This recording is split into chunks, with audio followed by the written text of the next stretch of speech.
नमस्कार साथियों, हमारा कोशिका वाला टॉपिक पूरा कंप्लीट हो गया है और उम्मीद है कि अगर आप लोगों ने क्वेश्चंस अगर लगाए होंगे तो समझ में आ गई होगी बात। ठीक है, तो अब अगला जो टॉपिक है अपना वो अपन लेके चल रहे हैं क्या, जीवों के गुण। ठीक है, तो इससे पहले हमने अपने कोशिका को देख लिया। अब हम जो इम्पोर्टेंट है इसमें बायोलॉजी के अंदर, यानी हम एक जूलॉजी और एक क्या है, बॉटनी। ठीक है, तो जो बायोलॉजी की जूलॉजी और बॉटनी वाला भाग है उसमें जो बायोलॉजी जो क्या नाम से आपका जूलॉजी में जो सबसे ज्यादा इंपॉर्टेंट चीज है, ठीक है, वो है क्या, मानव का शरीर। और उधर अगर अपन बॉटनी में जाएंगे तो वो है पादपों का शरीर। ठीक है, तो हम कह सकते हैं कि हम अब जो शुरू करने वाले हैं वो हम शुरू करने वाले हैं मानव शरीर और उसके क्या आंतरिक संरचना और उसकी कार्यविधि।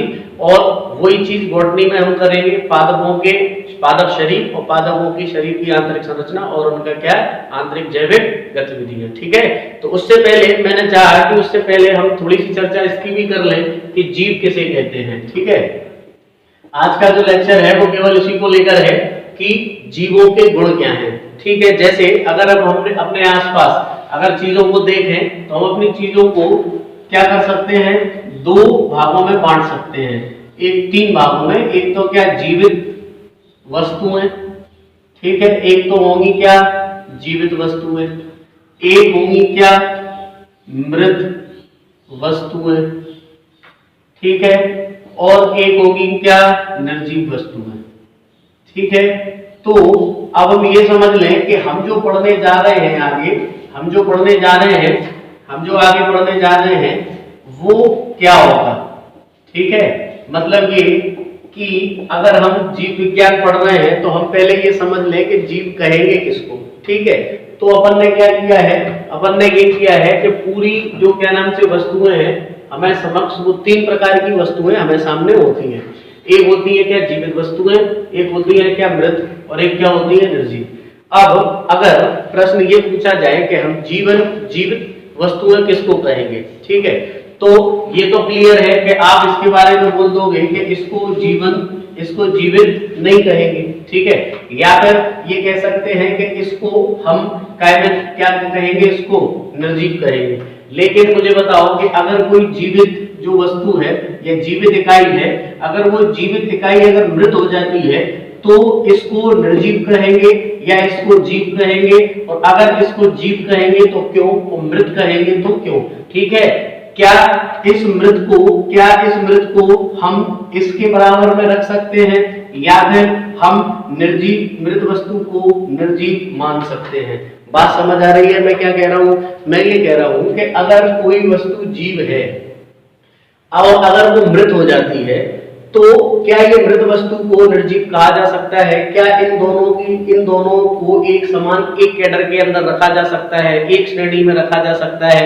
अगर रखा जा सकता है तो क्यों, अगर नहीं रखा जा सकता तो क्यों? ठीक है, और अगर ये जीवित है तो ये जीवित क्यों मानेंगे, कौन से ऐसे गुणधर्म होंगे जिस वजह से हम कहेंगे किसी भी इकाई को जीवित इकाई और किसी को कहेंगे निर्जीव या मृत इकाई।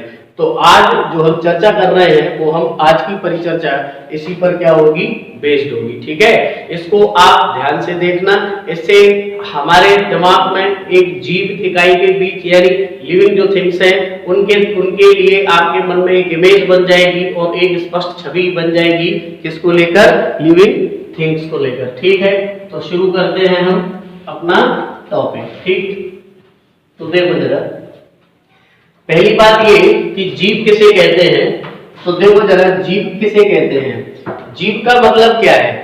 तो देखो जो जीव होते हैं उन्हें जीव किनको कहते हैं, तो पहली बात क्या है, जीव किसे कहते हैं। ठीक है, तो जीव उन्हें कहते हैं जिनमें जीवन होता है। जीव बराबर क्या होगा, जीवन। किनको कहेंगे, जिसमें क्या होगा, जीवन होगा। अब प्रश्न ये उठता है कि जो जीवन है ये जीवन कैसे होगा, ये जीवन कैसे होगा।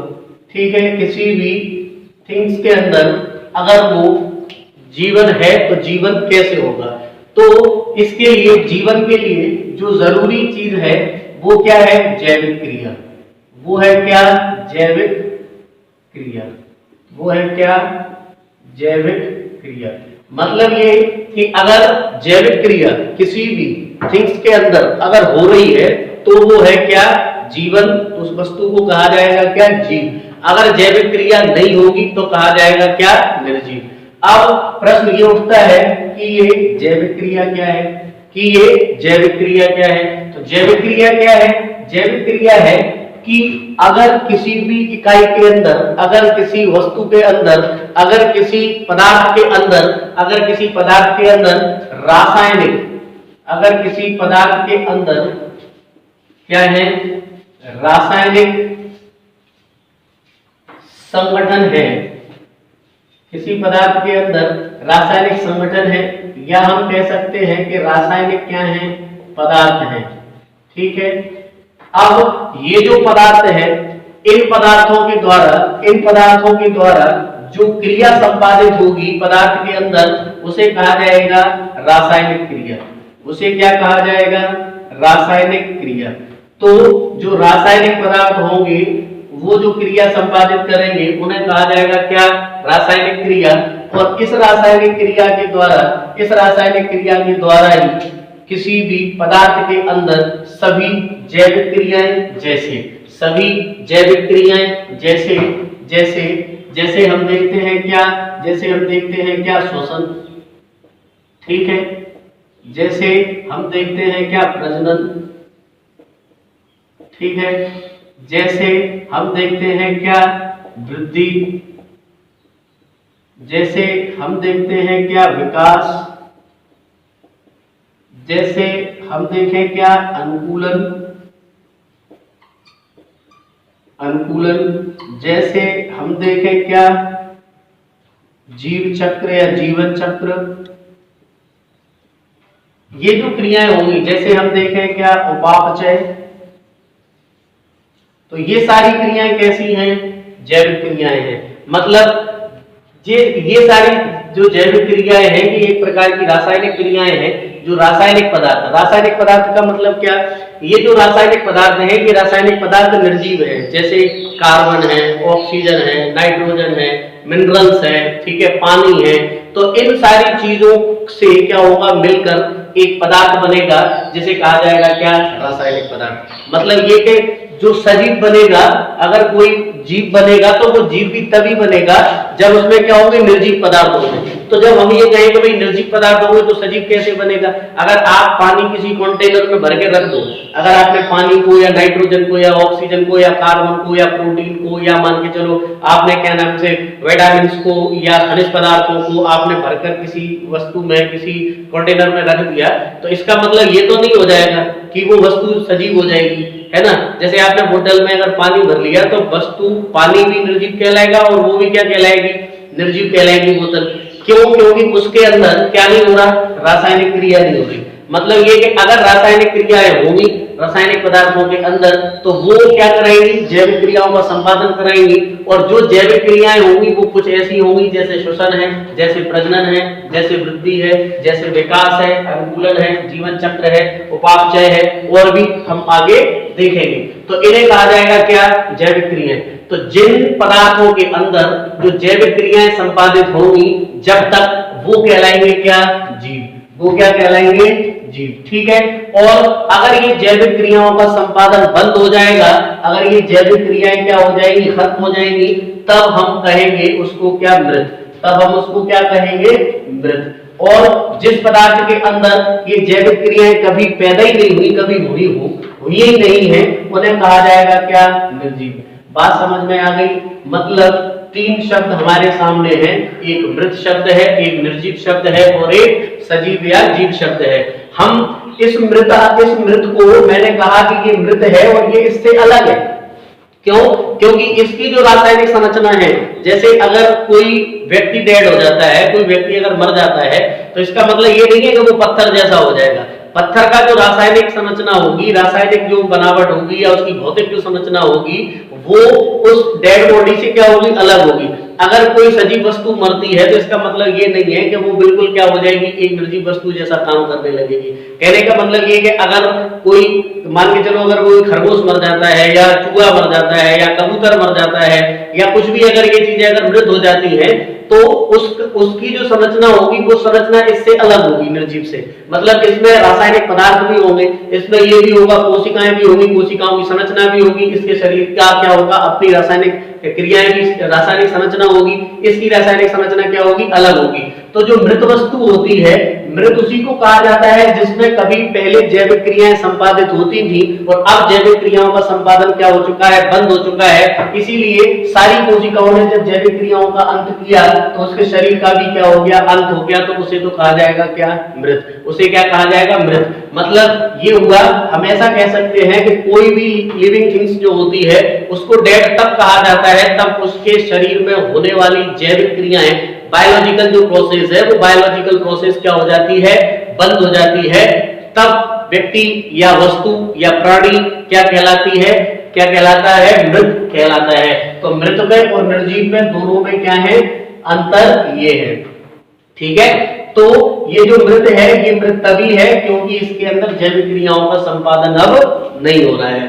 तो कहने का मतलब ये हुआ कि जैविक क्रियाएं ही हैं जो क्या कहलाएंगी, जो जीवन पैदा करेंगी, और जिनमें जीवन है वही क्या कहलाएगा, सजीव या जीव कहलाएगा। ठीक है, तो कहने का मतलब ये कि ये सारी जो जैविक क्रियाएं हैं और ये सारे जो अपन आगे और देखेंगे जो ये गुण हैं, इन्हीं गुणों की वजह से हम कह पाते हैं कि वो क्या है, जीव है। ठीक है, तो सबसे पहले हम बात करते हैं पहली विशेषता की, किसकी, श्वसन की।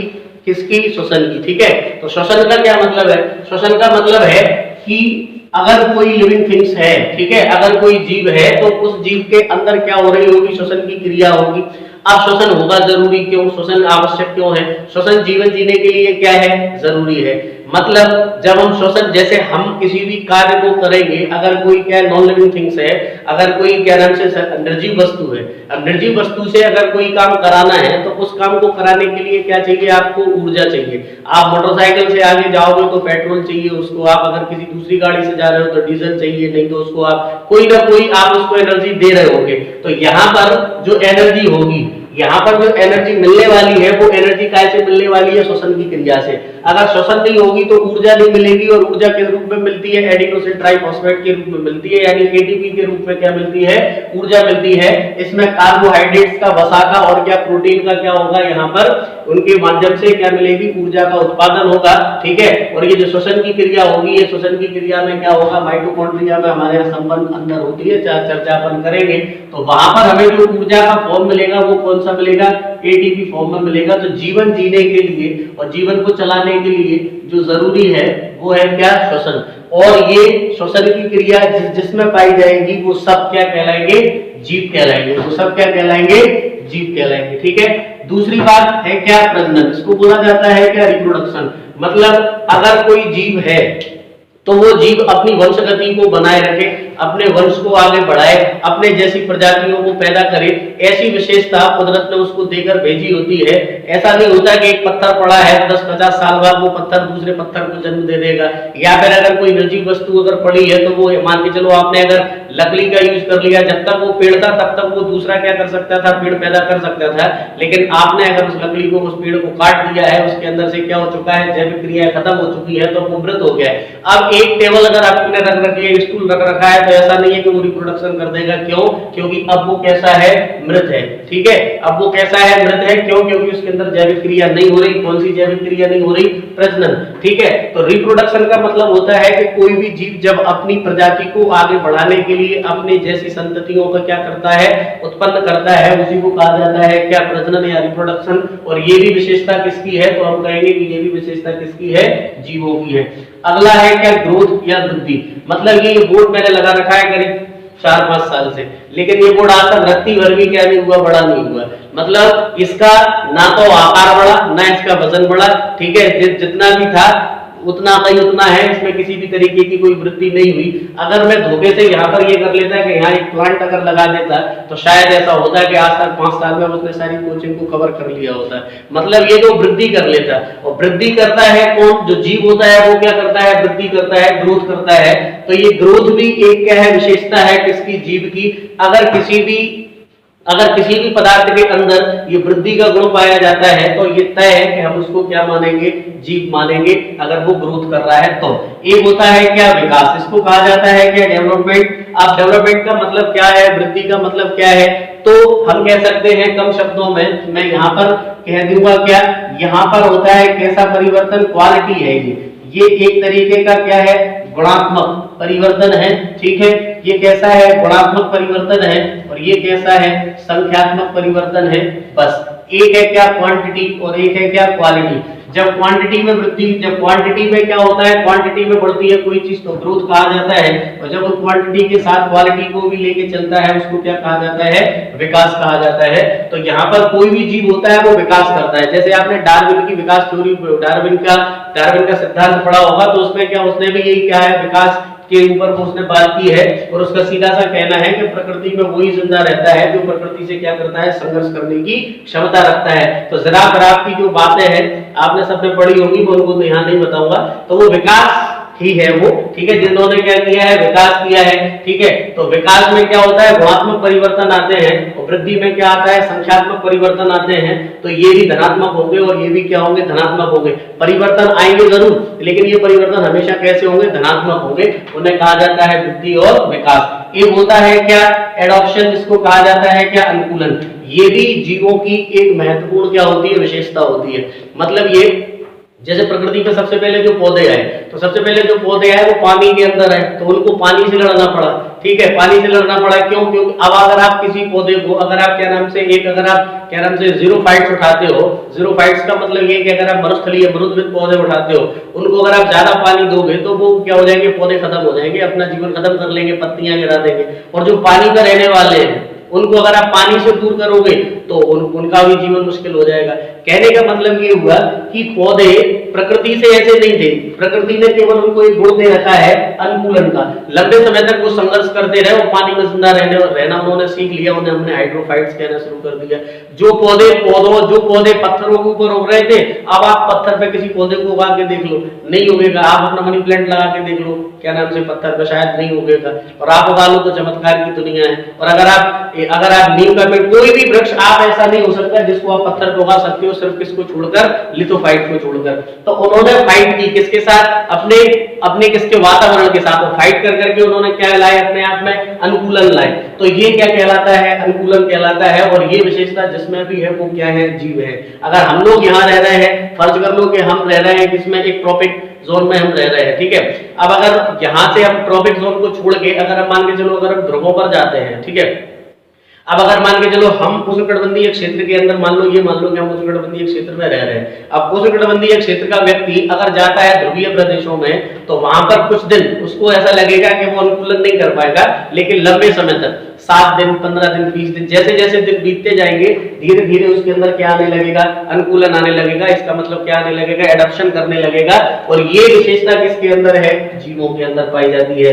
मतलब ये कि आप अगर यहाँ रह रहे हो तो आपको यहाँ भी गर्मी लग सकती है या सर्दी लग सकती है, लेकिन अगर आप एक क्या नाम से, यूरोप के किसी व्यक्ति को अगर यहाँ लेके आओ, आप रूस के किसी व्यक्ति को यहाँ लेके आओ, तो वो धीरे धीरे उसको, वो भी क्या कर लेगा, इसको अपने आप में क्या कर लेगा, अनुकूलित कर लेगा, अनुकूलन की क्रिया कर लेगा। तो अनुकूलन का मतलब होता है परिस्थिति के अनुसार खुद को क्या कर लेना, ढाल लेना। परिस्थिति की जैसी मांग है, वातावरण की जैसी मांग है, वैसे ही खुद को क्या कर देना, बदल देना, क्या कहलाता है, अनुकूलन कहलाता है।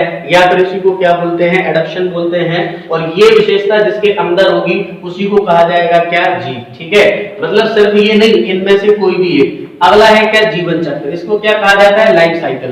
लाइफ साइकिल का मतलब ये होता है कि अगर जीव होगा तो लाइफ साइकिल स्टार्ट होगा। मतलब ये होगा कि अगर मान के चलो कि अगर जीवन की जो शुरुआत होती है, वो जीवन की शुरुआत कैसे होती है, अंडे से होती है। अंडा धीरे धीरे धीरे धीरे क्या करता है, तो धीरे धीरे ये विकास करता है, इसमें डिवीजन होना शुरू होता है, और डिवीजन होते होते होते होते वो मेरे जैसा और तुम्हारे जैसा छपटा आदमी बन जाता है। यानी यहाँ से शुरू हुआ, यहाँ से लेके इतना बड़ा हो गया, और हो सकता है 7 फीट का भी हो। ठीक है। अब क्या होगा, अब एक समय ऐसा आएगा कि इसके अंदर की जो जैविक क्रियाएं हैं, ये जैविक क्रियाएं धीरे धीरे धीरे धीरे अपना काम करना क्या करने करेंगी, कम करेंगी, और कम करते करते धीरे क्या कर देंगी, खत्म हो जाएंगी। जैविक क्रियाएं फिर होना जब बंद हो जाएंगी तो ये क्या हो जाएगा, मृत हो जाएगा, फिर से जिंदा होगा। तो इसको बोला जाता है क्या, लाइफ साइकिल। मतलब ये कि शुरुआत होती है किससे, एक अंडा से, फिर वो क्या नाम से डिंब बनता है, सॉरी पिंड बनता है, पिंड के बाद वो डिंब बनता है, और डिंब के बाद वो क्या बनता है, भ्रूण बनता है, और भ्रूण के बाद वो क्या बनता है, एक पूरा आकार लेता है, और फिर अंत में जाके उसकी जीवन की क्रिया, जीवन लीला क्या हो जाती है, खत्म हो जाती है। क्यों, क्योंकि उसके अंदर ये वाली क्रियाएं जो हम देख रहे हैं, ये क्रियाएं क्या हो जाती है, बंद हो जाती है। इसको कहा जाता है क्या, जीवन चक्र। तो ये भी जो लाइफ साइकिल है, ये भी एक क्या नाम से कैरेक्टरिस्टिक्स है किसकी, लिविंग थिंग्स की, या फिर हम कहें जीवों की। उपापचय, उपापचय क्या है, उपापचय का मतलब होता है मेटाबॉलिज्म। मेटाबॉलिज्म मतलब मेटाबॉलिक प्रोसेस, ये भी किसमें होती है, जीवों में होती है। उपापचय में दो शब्द है, एक शब्द है कि कौन सा, अपचयन का, एक शब्द है क्या अपचयन, और एक शब्द है क्या उपचयन। दो शब्दों से मिलकर बना है क्या, उपापचयन। ठीक है, तो क्या है, एक है क्या अपचयन और एक है क्या उपचयन। ठीक है, जो उपचयन है इसको बोला जाता है क्या, एनाबॉलिक। ठीक है, इसको बोला जाता है एनाबॉलिक, और ये है इसको क्या बोला जाता है, कैटाबॉलिक। ठीक है, तो एनाबॉलिक और कैटाबॉलिक को मिलाकर बोला जाता है क्या, मेटाबॉलिक। मतलब ये कि anabolic plus catabolic equal to metabolic. मतलब ये कि उपापचय और अपचय बराबर, सॉरी अपचय प्लस उपचय बराबर क्या, उपापचय। तो उपापचय की क्रिया भी किसमें होती है, जीवों में होती है। जब अपचयन की क्रिया होती है, जब अपचयन की क्रिया होती है तो इसके अंदर जो क्या है, साइटोप्लाज्म है, या फिर हम कहें क्या कि जो जीव द्रव्य है, वो जीव द्रव्य में क्या होता है, जीव द्रव्य में कमी आती है। जब क्या होता है, अपचयन की क्रिया होती है, तब जीव द्रव्य में क्या आती है, कमी आती है। और इसमें जो जैविक क्रियाएं हैं, वो जैविक क्रियाएं तीव्र गति से क्या होती है, संपन्न होती है। किसमें, अपचयन की क्रिया में। डिटेल में अपन आगे पढ़ेंगे, बस यहाँ थोड़ा सा बता रहा हूँ कि कैटाबॉलिक प्रोसेस में, अपचयन की क्रिया में जीव द्रव्य में कमी आती है, जीव द्रव्य में जैविक क्रियाओं की गति बढ़ जाती है। तो जब गति बढ़ जाती है तो क्या होता है, जीव द्रव्य का ह्रास होता है, कमी आती है, और कमी आने के कारण इसको कहा जाता है क्या, रिडक्टिव, इसको कहा जाता है, इसको कहते हैं क्या, डिस्ट्रक्टिव, क्या नाम से इसको प्रोसेस कहा जाता है। यानी इसको क्या बोला जाता है, विनाशी प्रोसेस बोला जाता है, या विनाशी क्रिया बोला जाता है। किसके अंदर, कोशिका के अंदर। इसमें वजन घटना, श्वसन होना, और आपके शरीर का क्या नाम से पसीने का निकलना, ये क्या है, एक कैटाबॉलिक प्रोसेस है, अपचयन की क्रिया है। इसमें जीव द्रव्य में कमी आती है, वजन में कमी आती है, श्वसन की क्रिया बढ़ जाती है, सांस लेना स्टार्ट, ज्यादा सांस, जल्दी जल्दी सांसें लेने लगते हैं। और जब उपचयन की क्रिया आती है तो इसके जस्ट विपरीत होती है, इसको कंस्ट्रक्टिव बोला जाता है। इसमें क्या होता है, इसमें ये होता है कि जो जीव द्रव्य में कमी आई थी, अब वो जीव द्रव्य में क्या आती है, वृद्धि होती है, जीव द्रव्य बढ़ता है। जहां पर क्या हो रहा था, जहां पर जैविक क्रियाओं में तेजी आ रही थी, वो सामान्य हो जाती है। ठीक है, सामान्य हो जाती है तो वेट का बढ़ना क्या नाम से आपका इसी के अंतर्गत आता है, किसका, एनाबॉलिक प्रोसेस के अंदर। आगे अपन डिटेल में देखेंगे।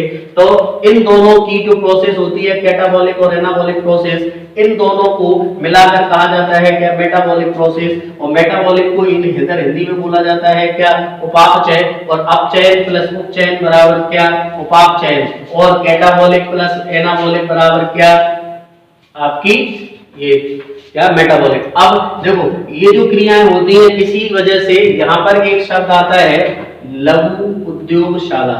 क्या शब्द आता है, लघु उद्योगशाला। इसका मतलब ये, आपसे कभी ये प्रश्न पूछा जा सकता है, कुछ टर्म्स ऐसी होती है जो एट अ टाइम याद आती है। ठीक है, तो फैक्ट आपको देख लेना, एक बंदे के एक लाइन के फैक्ट होते हैं। तो ये पूछा जाता है कि लघु उद्योगशाला किसको कहते हैं। तो जो मेटाबॉलिक प्रोसेस होती है, कोशिका के अंदर होती है, इसीलिए कोशिका को मानव शरीर का लघु उद्योगशाला कहा जाता है। अगर ये प्रश्न पूछा जाए कि लघु उद्योगशाला किसको कहते हैं, तो लघु उद्योगशाला किसको कहते हैं, कोशिका को कहते हैं, क्योंकि उसके अंदर क्या होता है, मेटाबॉलिक प्रोसेस का क्या नाम से संपादन होता है। तो ये आपकी क्या है, जीवन की क्रियाएं हैं। अब देखो, ये जो जीवन की क्रियाएं जो है, ये जिसके अंदर होती है, सारी क्रियाएं, ये सारी क्रियाएं जिसके अंदर होती है, वो क्या होता है, वो होता है जीव द्रव्य। वो क्या होता है, जीव द्रव्य। मतलब यहाँ पर हमने जो भी चीजें देखी है, जीवन की सभी क्रियाएं, जिसके बारे में हमने देखा है, इसको जीवन का भौतिक आधार बोला है किसने, एक्सलेन है, किसको, जीव द्रव्य को। तो ये जीव द्रव्य है, ये सारी चीजें, ये सारी क्रियाएं जिसके अंदर हो रही है, वो है क्या, जीव द्रव्य। और जीव द्रव्य जिसके अंदर है, वो है क्या, कोशिका। वो है क्या? कोशिका। मतलब ये कि अगर किसी भी थिंग्स के अंदर कोशिका है, चाहे वो एक कोश की हो फर्क नहीं पड़ता, बहुकोश की हो फर्क नहीं पड़ता, लेकिन कोशिका तो है। और इसी कोशिका के अंदर क्या होता है? ये जीव द्रव्य होता है। तो हम ये कह सकते हैं कि इसी वजह से देखो हमने कोशिका को क्या बोला था? संरचनात्मक इकाई बोला था, कंस्ट्रक्टिव यूनिट बोला था, और इसी को क्या बोला था? कार्यात्मक इकाई बोला था। और इसको जीवन का क्या बोला था? भौतिक आधार बोला था। यानी किसी भी वस्तु, किसी भी पदार्थ के अंदर अगर जीव द्रव्य है, अगर उसके अंदर कोशिका है, तो हम कहेंगे कि वो क्या है? एक जीव है। ठीक है। और एक और चीज, एक और विशेषता है क्या? पोषण। एक और क्या विशेषता है? पोषण। ठीक। तो पोषण का मतलब न्यूट्रिशन। अब जो पोषण, मतलब इसको पोषण की जरूरत होगी। मतलब ये बोर्ड है, आज तक इसने मुझसे खाने को नहीं मांगा, ठीक है, और ना आपसे मांगा होगा। आपने घर पे जितनी भी चीजें लगा रखी होंगी, टीवी, कूलर, फ्रिज, पंखा, ये वो फलाना ढकाना, लेकिन आपकी मोड़ा मोड़ियों ने जरूर क्या मांगा होगा? खाने को मांगा होगा। क्यों? क्योंकि उनको क्या रहना है? जिंदा रहना है। तो जब आप उनको न्यूट्रिशन दोगे तो ये रिक्वायरमेंट किसकी होगी? ये रिक्वायरमेंट हमेशा उसकी होगी जो क्या होगा? जीव होगा। अगर उसमें जीवन नहीं है, अगर वो रोबोट है, तो फिर वो आपसे कभी भी खाना मांगने वाला नहीं है। ठीक है। तो ये भी विशेषता है किनकी? जीवों की। अगली जो विशेषता है वो क्या है? संवेदनशीलता। ठीक है, सेंसिटिविटी। जो संवेदनशीलता है, ये संवेदनशीलता भी किनकी विशेषता है? तो हम कहेंगे ये विशेषता किसकी है? जीवों की है।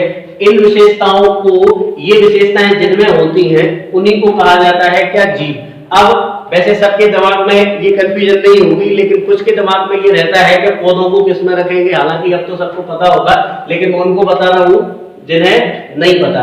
ठीक है। तो पौधे ये सब करते हैं। पौधे श्वसन भी करते हैं, प्रजनन भी करते हैं, वृद्धि करते हैं, विकास करते हैं, अनुकूलन करते हैं, जीवन चक्र होता है, उपापचय है, पोषण है, संवेदी वो भी होते हैं, उनकी भी कोशिकाएं होती हैं, उनमें भी जीव द्रव्य होता है। इसका मतलब ये हुआ कि यहाँ पर जो जीवन है वो पादपों में भी है, और जो जीवन है वो इनमें है? जंतुओं में भी है।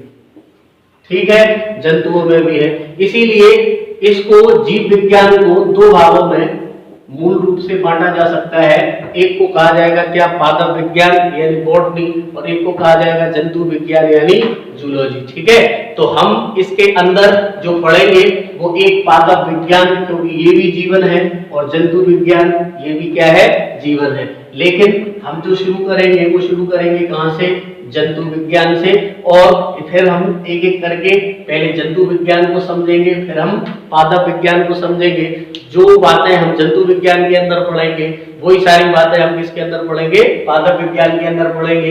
इन दोनों चीजों को, बाकी जो चर्चा होगी इसमें, अब इनकी ब्रांचेस होती हैं, इनकी शाखाएं होती हैं। जंतु विज्ञान की अलग अलग शाखाएं होंगी, पादप विज्ञान की अलग अलग शाखाएं होंगी। तो हर रोज एक दो शाखा या तो आपको इस तरीके से बता दिया जाएगा, हर रोज एक दो शाखाएं, या फिर इकट्ठा बता दिया जाएगा। ठीक है। तो अपन अगले लेक्चर में शुरू करेंगे जंतु विज्ञान से। ठीक है। और जंतु विज्ञान के बाद इसके अंदर हम पढ़ेंगे क्या? मानव शरीर और उसकी कार्यविधि। ठीक है। तब तक के लिए नमस्कार।